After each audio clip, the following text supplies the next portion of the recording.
اعوذ باللہ السمیع العلیم من الشیطان الرجیم من ہمزہ ونفخہ ونفثہ بسم اللہ الرحمن الرحیم لا خیر فی کثیر من نجواہم الا من امر بصدقۃ او معروف او اصلاح بین الناس ومن يفعل ذلك ابتغاء مرضات الله فسوف نؤتيه اجرا عظيما صدق اللہ.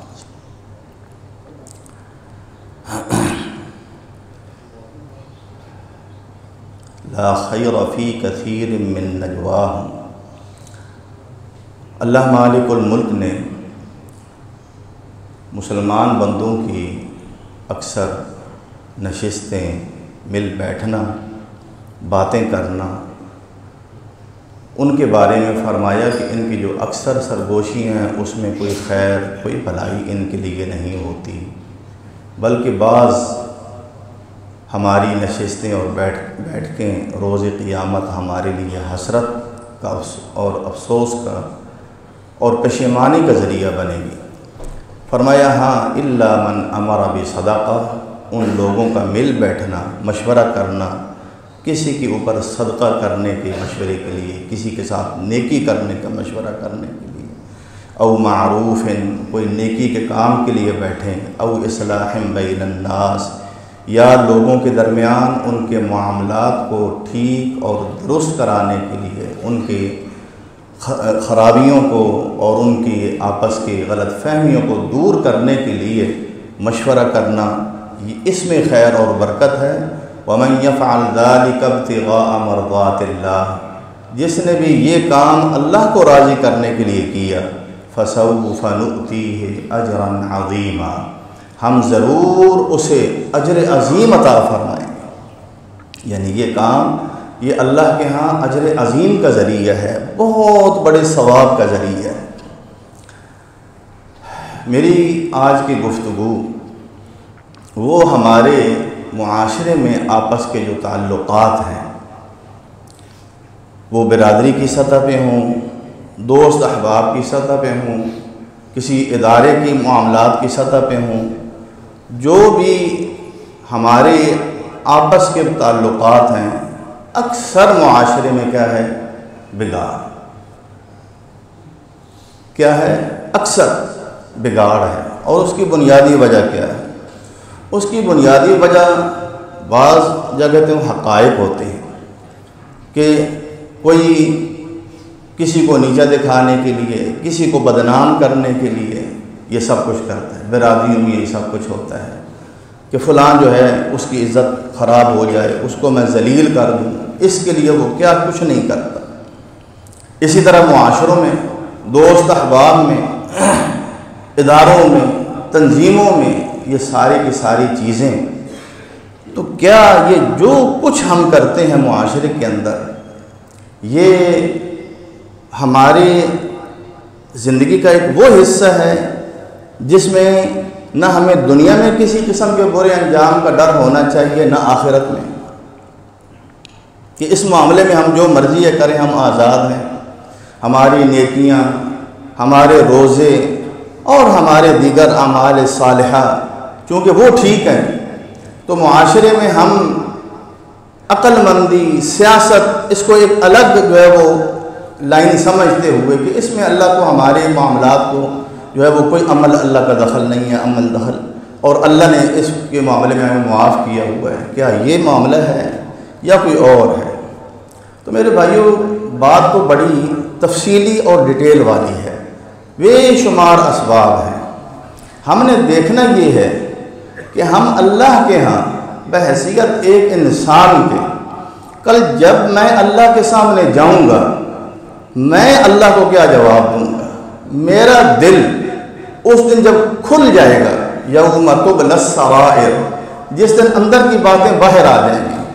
افلا یعلم اذا بعثر ما فی القبور، اللہ نے 5 قسمیں اٹھا کے فرمایا کہ انسان یہ نہیں جانتا کہ جب قبروں سے سب کچھ اکھاڑ کے باہر نکال کے ہم میدان میں تمہیں لے آئیں گے، وَحُصِّلَ مَا فِي الصُّدُورِ، تمہارے سینوں کے اندر اچھے جذبات ہیں، برے جذبات ہیں، ظاہری طور پہ تم نے ایک اچھا کردار ادا کیا، لیکن در حقیقت تمہاری سوچ کچھ اور تھی۔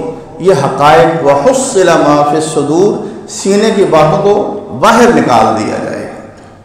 تو معلوم یہ ہوا کہ روز قیامت ایک تو انسان کے ظاہر جو اعمال ہیں ان کی ایک شکل ہوگی، ایک انسان کے اندر کی جو صورتحال ہے وہ اس کے چہرے پہ آ جائے گی۔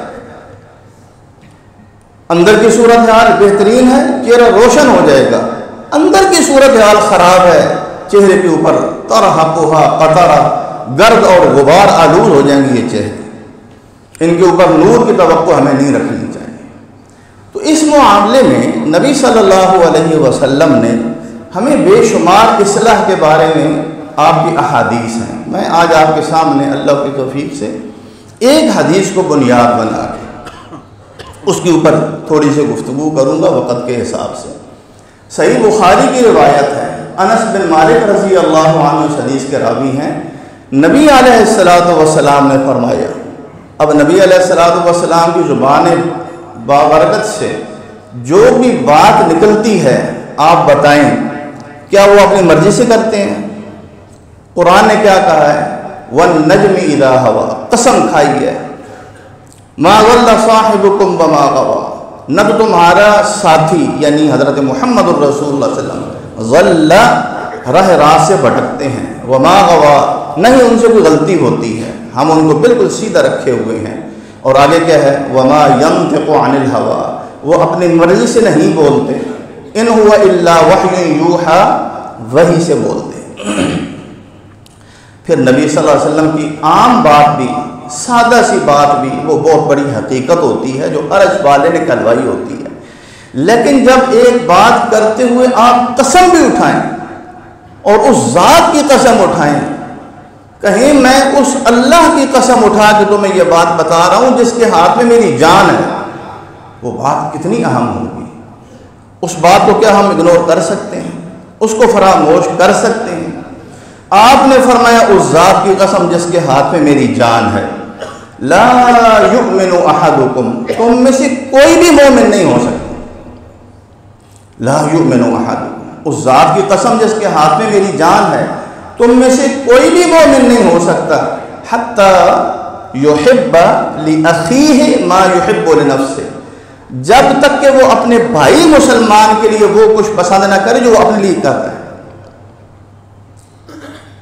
ہر انسان ایک زندگی کے وہ معاملات ہیں جو اللہ کے ساتھ ہیں، میں ان کی طرف نہیں جاتا، یعنی مثال طور پہ میں پسند کرتا ہوں کہ الحمدللہ اللہ نے مجھے شعور دیا اور میں چاہتا ہوں کہ میں موحد بنوں، میں شرک نہ کروں، تو میں آپ کے بارے میں بھی یہی جذبات رکھوں، آپ کو بھی اسی چیز کی تلقین کروں۔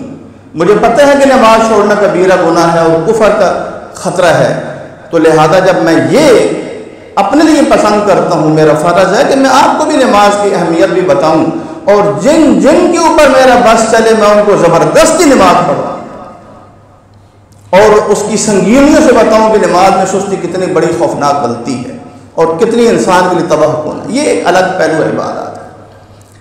یہاں معاملات کا پہلو میں بیان کرنا چاہتا ہوں کہ تم میں سے کوئی انسان اس وقت تک مومن نہیں ہو سکتا جب تک کہ وہ دوسرے کے لیے وہ کچھ نہ پسند کرے جو اپنے لیے کرتا ہے۔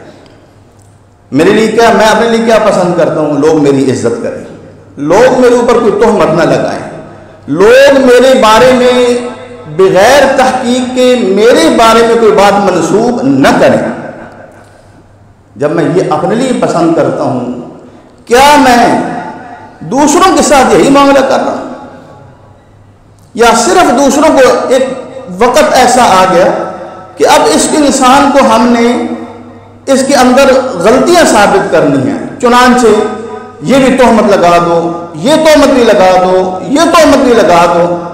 تو میرے بھائیوں، کیا یہ ہمارا ایمان اجازت دیتا ہے ہمیں؟ اللہ کے نبی تو کہہ رہے ہیں اس ذات کی قسم جس کے ہاتھ میں میری جان ہے، تم میں سے کوئی انسان اس وقت تک مومن نہیں ہو سکتا جب تک کہ وہ دوسرے کے لیے بھی وہی کچھ پسند نہ کرے جو اپنے لیے کرتا ہے۔ اگر میں یہ سنوں کہ فلاں انسان نے میرے بارے میں یہ غلط بات کی ہے، میرا دل کتنا دکھے گا، تو کیا یہی کام کرتے وقت میرے وہی جذبات ہوتے ہیں؟ اگر میں اور آپ اس چیز کو اپنا لیں، اللہ کی قسم دنیا کے آگے مسائل حل ہو جائیں، مسائل ہی پیدا نہ ہو، حسد ختم ہو جائے، تکبر ختم ہو جائے، بدگمانیاں ختم ہو جائیں۔ وجہ کیا ہے؟ وجہ یہ ہے کہ ہمارے جذبات وہ ہمیں اس چیز کے اوپر لے آتے ہیں، انا کے اوپر، کہ ہم نے یہ بھی کر کے دکھا دینا ہے، ہم نے یہ کر کے بھی دکھا دینا ہے، ہم نے یہ کر کے بھی دکھا دینا ہے، چاہے اگلے انسان کی عزت خاک میں مل جائے، ہمیں اس کی کوئی پرواہ نہیں ہے۔ تو میرے بھائیوں، کیا یہ ایمان ہے؟ کیا یہ مومنوں کا کام ہے؟ کیا یہ چیز، یہ سب کچھ کرتے ہوئے ہماری نمازیں، ہمارے روزے ہمیں سیدھا جنت میں لے جائیں گے؟ کیا ایسا انسان اللہ کے ہاں مومن یا مسلم کہلانے کا حقدار ہے؟ کیا ایسے انسان کو اللہ تعالیٰ اس وجہ سے اچھی نگاہ سے دیکھتے ہیں کہ یہ تہجد گزار ہے، یہ نمازوں کا پابند ہے، یہ حلال کھاتا ہے، اور اس کے اندر فقیروں اور غریبوں کے ساتھ ہمدردی کا جذبہ ہے؟ میرے بھائیو، یہ ساری نیکیاں اپنے مقام پہ، لیکن ہماری یہ کوتاہی یہ اتنی سنگین ہے۔ نبی صلی اللہ علیہ وسلم نے اس چیز کے بارے میں فرمایا، ایماندار ہی تم نہیں ہو سکتے، تم اپنے ایمان کی فکر کرو۔ حضرت ابو ہریرہ رضی اللہ عنہ بیان کرتے ہیں، نبی صلی اللہ علیہ وسلم نے ایک موقع پہ سب کو ہمیں کہا، من یأخذ عنی ہؤلاء الکلمات فیعمل بہن او یعلم من یعمل بہن، تم میں سے کون ہے جو مجھ سے یہ چند باتیں سیکھ لے اور ان کو اپنے زندگی میں عمل میں لے آئے، ان کو اپنا معمول بنا لے، یا پھر اس کو سکھا دے خوش قسمت انسان کو جو اس کے اوپر عمل کرے، مجھ سے سیکھ کے آگے سکھا دو۔ قربان جائیں صحابہ پہ، انہوں نے نہ صرف سیکھا کہ اگلوں کو سکھائیں گے، عمل بھی کیا اور پھر اگلوں کو بھی عمل کی تلقین کی۔ ابو ہریرہ کہتے ہیں میں نے ہاتھ اٹھا دیا، اللہ کے نبی میں سیکھتا۔ نبی علیہ الصلوۃ والسلام کے یہ خوش نصیب صحابی وہ ہیں جنہوں نے بارہا اللہ کے نبی علیہ الصلوۃ والسلام سے ایسے موقع پہ شاباش لی۔ ابو ہریرہ مجھے یہی یقین تھا کہ تم بھی مجھ سے یہ حدیث سنو گے، یہ نہیں کہ دوسرے صحابہ میں شوق نہیں تھا، ان میں سبقت تھی، فوراً کھڑے ہو گئے، اے اللہ کے نبی مجھے سکھائیں۔ تو نبی علیہ الصلوۃ والسلام نے آگے بلایا، فرماتے ہیں فأخذ بیدی، میرے ہاتھ کو پکڑا، یہ نہیں کہ اپنے ہاتھ سے ایسے، میرے ہاتھ کو پکڑا، فعد خمسا، آپ نے 5 چیزیں گنائیں۔ کتنی چیزیں گنائیں؟ 5 چیزیں۔ کہا اتق المحارم تکن اعبد الناس، عبادت یہ نہیں ہے صرف کہ ایک انسان وہ بہت نوافل ادا کرتا ہے، 5 وقت باجماعت نماز صف اول میں کھڑے ہو کے پڑھتا ہے، یہ عبادت ضروری ہے نماز، اس کے بغیر انسان مومن ہی نہیں۔ لیکن فرمائے اس کی ایک بنیاد ہے، اتق المحارم، اگر اللہ کی صحیح بندگی اس کو اپنے اندر لانا چاہتے ہو، اللہ کی نظر میں یہ حقیقت میں بندہ بننا چاہتے ہو کہ یہ میرا بندہ ہے اور سب سے زیادہ عبادت گزار ہے، فرمایا اتق المحارم، تمام حرام کاموں کو چھوڑ دو، بچ جاؤ ان سے، سب سے بڑے عبادت گزار ہو جاؤ۔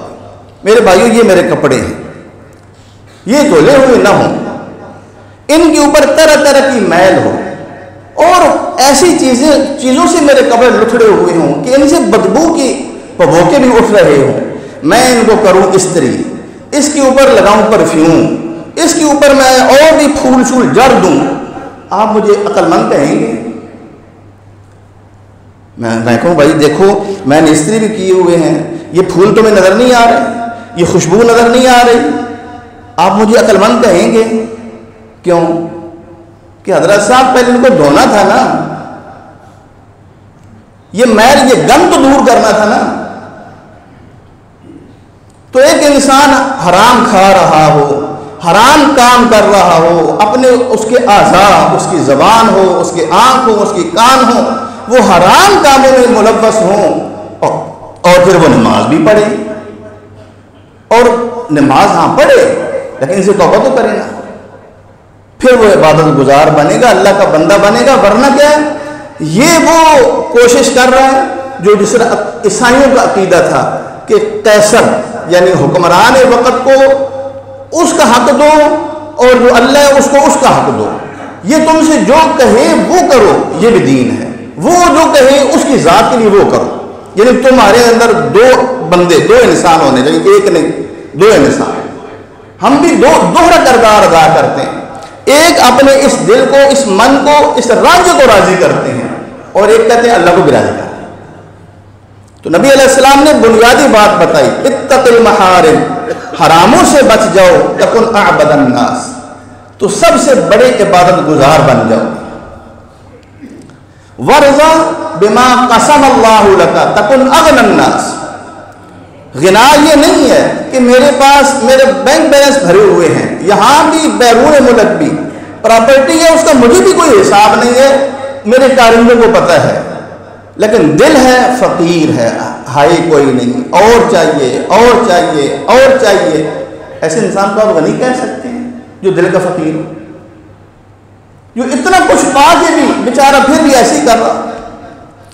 تو اللہ کے نبی نے بہترین سبق دیا، فرمایا جو اللہ نے تیری قسمت میں لکھا ہے اور جو تم اپنی حلال اور طیب محنت سے لے رہے ہو، اس کے اوپر جب راضی ہو جاؤ گے سب لوگوں سے بڑے غنی ہو جاؤ گے. الغنا غنى النفس، غنا کیا ہے؟ دل کا غنی ہونا ہے. پھر ہی انسان سکون سے سوتا ہے نا، پھر ہی انسان سجدے میں کہتا ہے سبحان ربی الاعلیٰ، پھر ہی انسان ہاتھ باندھ کے جب الحمدللہ کہتا ہے اس کو لطف آتا ہے. سب تعریفیں اللہ کے لیے ہیں، میں شکر گزار ہوں اللہ کا. لیکن جب دل میں یہ ہو تو کچھ بھی نہیں، کچھ بھی نہیں، کچھ بھی نہیں، کچھ بھی نہیں، پھر الحمدللہ کا کیا مطلب ہے؟ اللہ نے اتنا کچھ دیا ہے. یہ دوسری بات تھی. تیسری بات کیا تھی؟ احسن الی جارک تکن مؤمنا، اپنے پڑوسی سے اچھا سلوک کرو.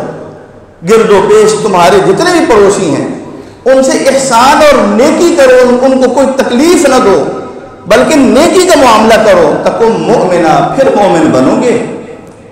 اللہ کے ہاں یہ ایمان پسند ہے، دل کی یہ کیفیت، یہ اس وقت کہ جب اس کا یہ پھل نکلے، یہ خوشبودار، یہ جو درخت ہے اس کے خوشبودار یہ پودے تم ظاہر ہوں. کیا کہ بندہ ادھر بھی نیکی کر رہا ہے، بندہ ادھر بھی نیکی کر رہا ہے.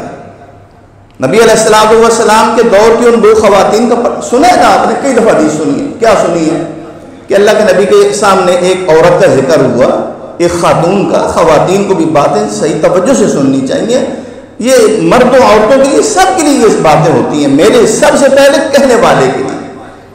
کیونکہ جو بات بھی میں کہتا ہوں سب سے زیادہ اس کے بعد میرا ضمیر مجھے ملامت کر رہا ہوتا ہے کہ تو نے یہ باتیں کہہ تو دی، کل کلا جب یہ باتیں ایک طرف ہوں گی، تیرا کردار ایک طرف ہوگا، تو پھر تو اپنے رب کو کیا منہ دکھائے گا؟ ان لوگوں کو کیا منہ دکھائے گا؟ یہ مشکل معاملہ ہے. آپ آسانی میں ہیں، کہنے والا مشکل میں ہوتا ہے. یہ کہنا کوئی آسان بات نہیں. تو کہا کہ اپنے پڑوسی سے اچھا سلوک کرو تو مومن بن جاؤ گے. اور چوتھی بات کیا کہی؟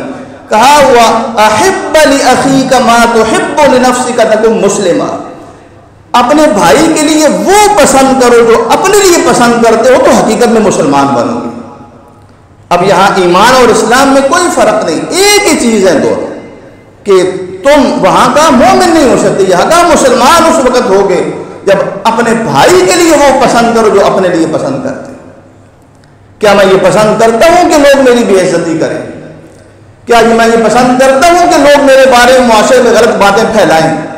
تو میں جب یہ خود نہیں پسند کرتا تو مجھے نہ اخلاق اجازت دیتا ہے، نہ قانون اجازت دیتا ہے، نہ عرش والا اجازت دیتا ہے کہ یہ حرکتیں میں کروں.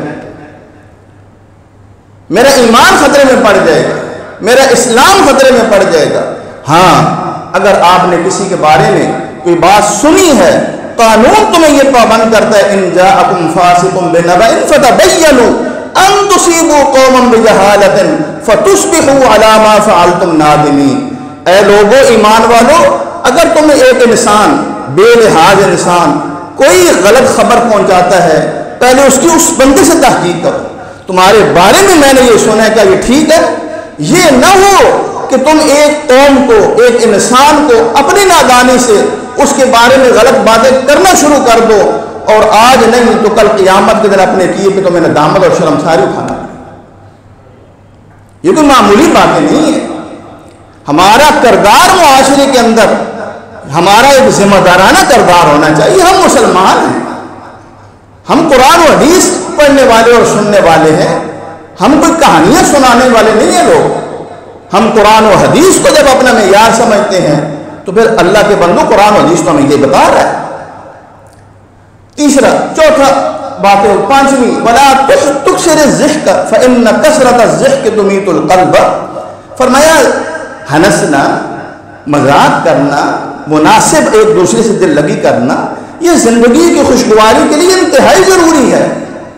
ہمیشہ یہ کہ زہد ہی اپنے اوپر کہ کوئی ہنسے نہیں, کوئی ہنس رہا ہو تو اس کو ڈانٹ دیں, یہ زندگی نہیں ہے. نبی علیہ الصلوۃ والسلام صحابہ سے مذاق بھی کیا کرتے تھے, صحابہ آپس میں دل لگی کیا کرتے تھے, لیکن اس میں جھوٹ نہیں ہوتا تھا, کسی کے مذاق نہیں ہوتا تھا, کسی کی عزت نفس کو مجروح نہیں کیا جاتا تھا.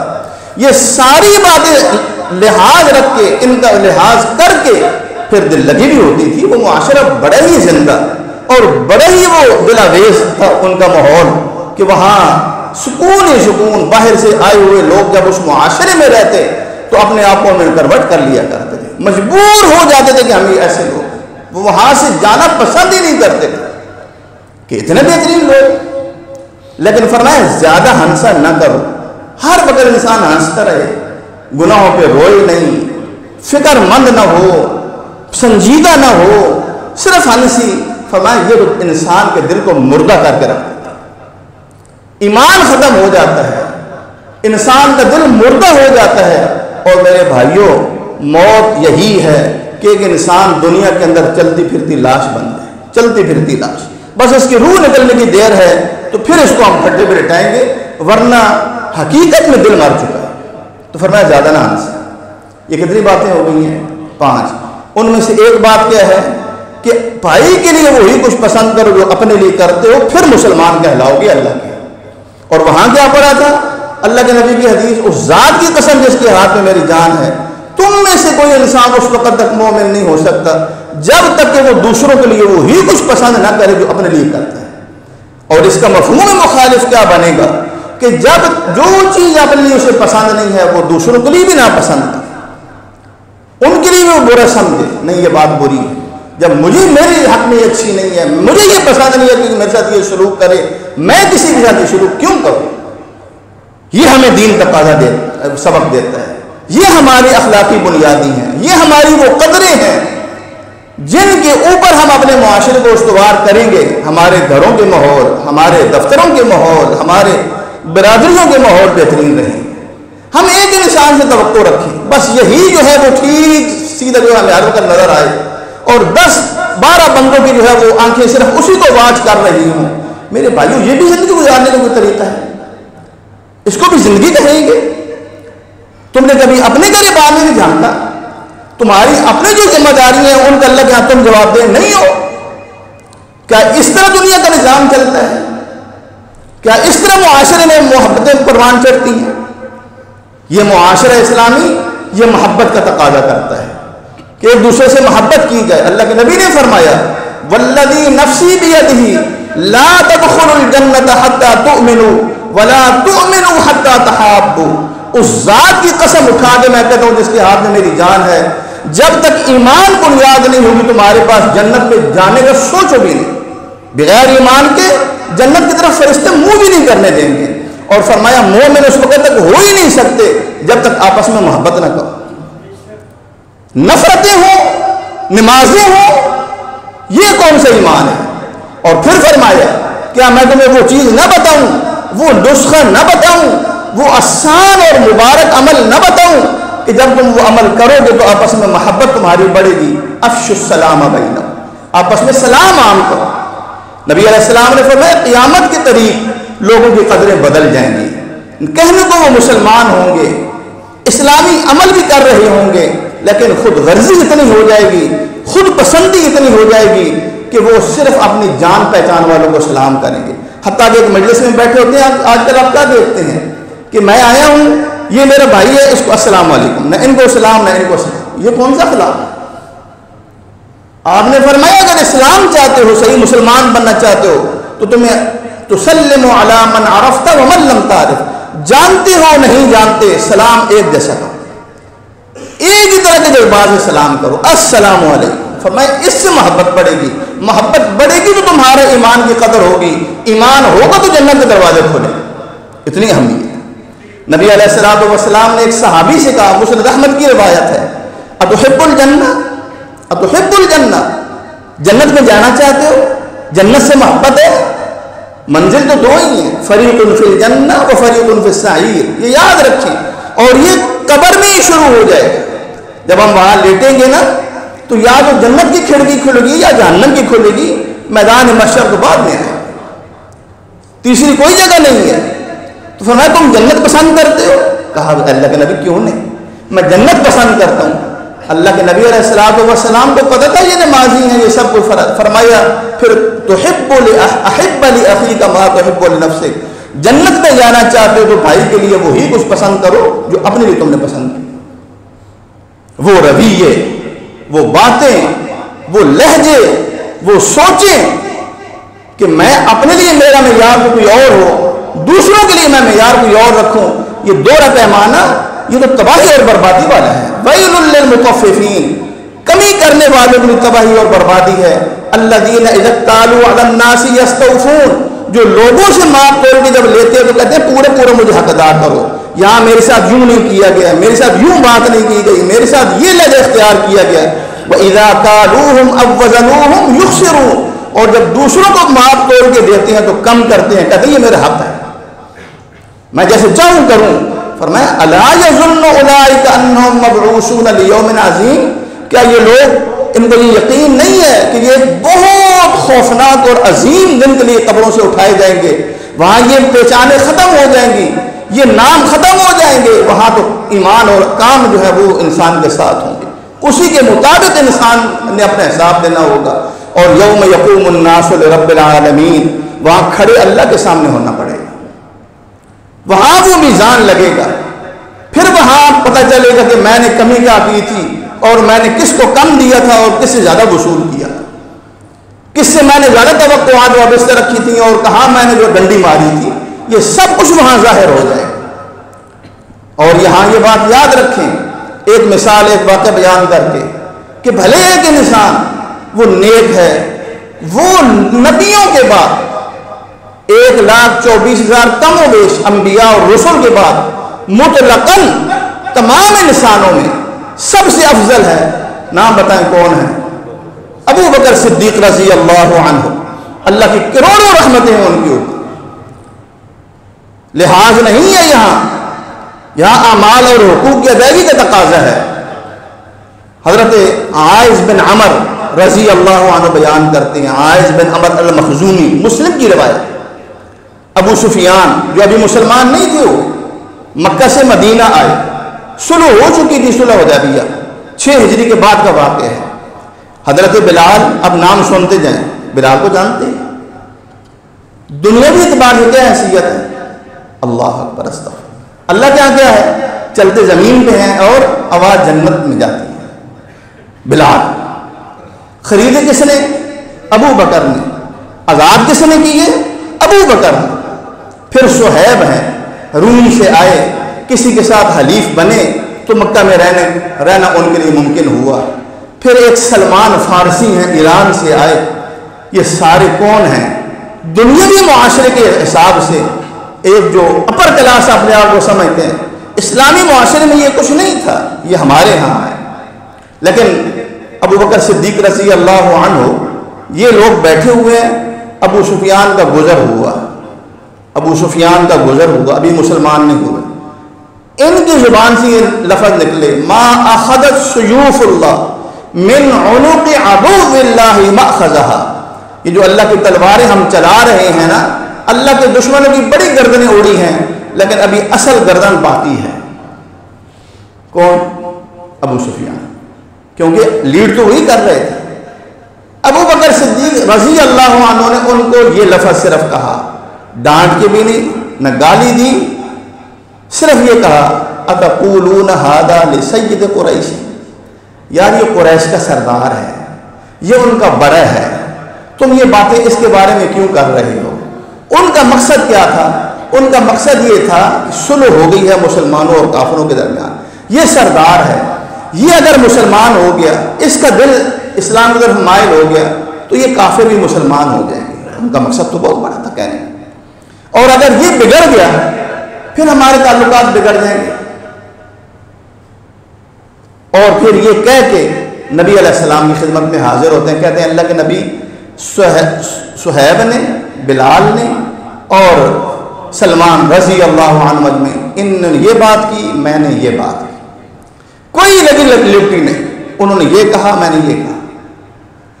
اللہ کے نبی علیہ السلام نے فرمایا تم نے ان سے یہ جو بات کی ہے، ظاہر ہے وہ بھی اپنے جذبات ان کے ٹھیک ہیں اپنے مقام پہ، لعلک اغضبتہم، شاید تم نے یہ بات کر کے ان کو غضبناک کر دیا ہو، ان کے دل میں غصہ آ گیا ہو۔